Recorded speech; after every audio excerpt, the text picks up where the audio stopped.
राजीव जेटली आंकड़े डराते हैं। 170% विपक्षी सांसदों का सस्पेंशन क्या वाकई कुछ कहता है क्या?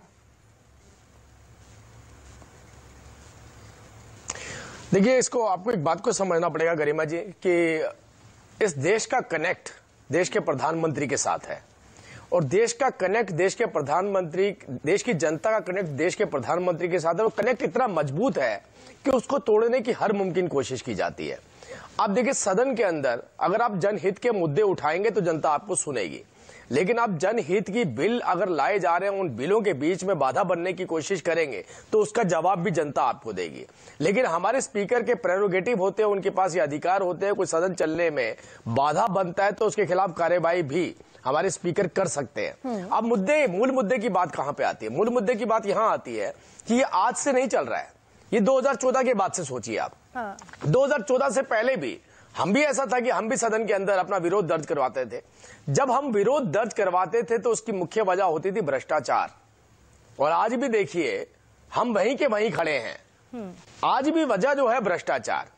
उस टाइम भ्रष्टाचार करने वाले तब भी कांग्रेसी होते थे और हम उनका विरोध करते थे।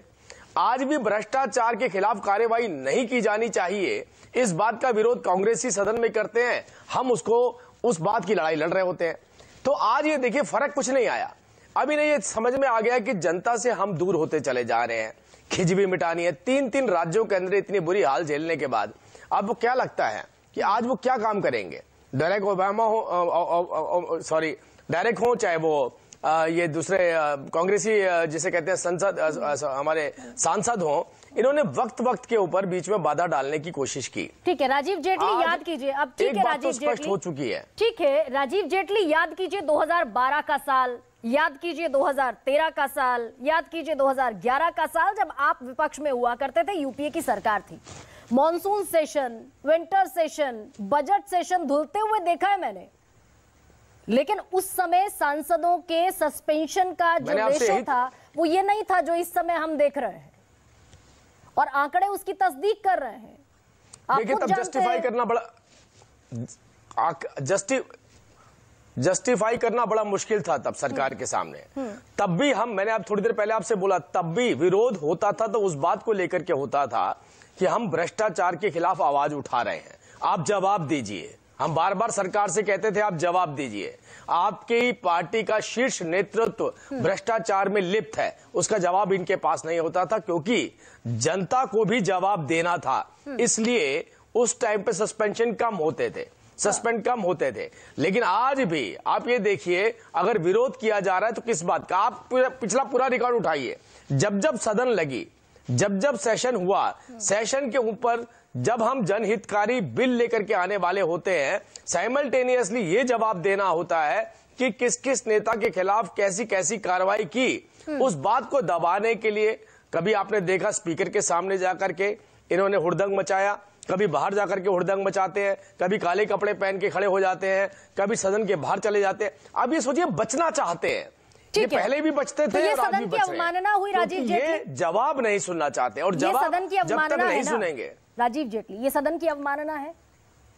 देखिए, अगर आपने पेपर फाड़ के स्पीकर के मुंह पे फेंकना शुरू कर दिया, या आपने आगे जाके हो हल्ला करके गालियां निकालनी शुरू कर दी, तो आपको लगता है कि ऐसे अमर्यादित सांसदों को उस सदन में बैठने का अधिकार है? ठीक है, तो रमेश बिधूड़ी ने जो ऑन कैमरा हमारी हर हरकत के बाद, I absolutely agree Rajeev Jaitley, तो रमेश बिधूड़ी ने जो गालियां दी सदन में दानिश अली को, वो अवमानना हुआ कि नहीं हुआ?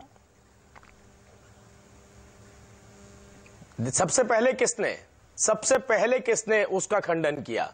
सबसे पहले किसने कहा कि हम ऐसी भाषा को बिल्कुल भी एक्सेप्ट नहीं करते हैं? वो हमारे राष्ट्रीय अध्यक्ष रहे, वो हमारे रक्षा मंत्री रहे। हमने तो खुद आकर के बोला। विपक्ष के लोग गालियां अगर दे रहे हैं तो आप उनको हमने खुद आकर के बोला। मैं बड़ा गंभीर सवाल पूछ रही हूँ राजीव जेटली, और उतनी ही गंभीरता से जवाब चाहती हूँ। रमेश बिधूड़ी ने गाली दी सदन के भीतर, हमने क्या सस्पेंशन हुआ, और नहीं हुआ तो क्यों नहीं हुआ? गरिमा जी, अभी तो आपकी डिबेट शुरू हुई है, थोड़ी देर के बाद देखिएगा।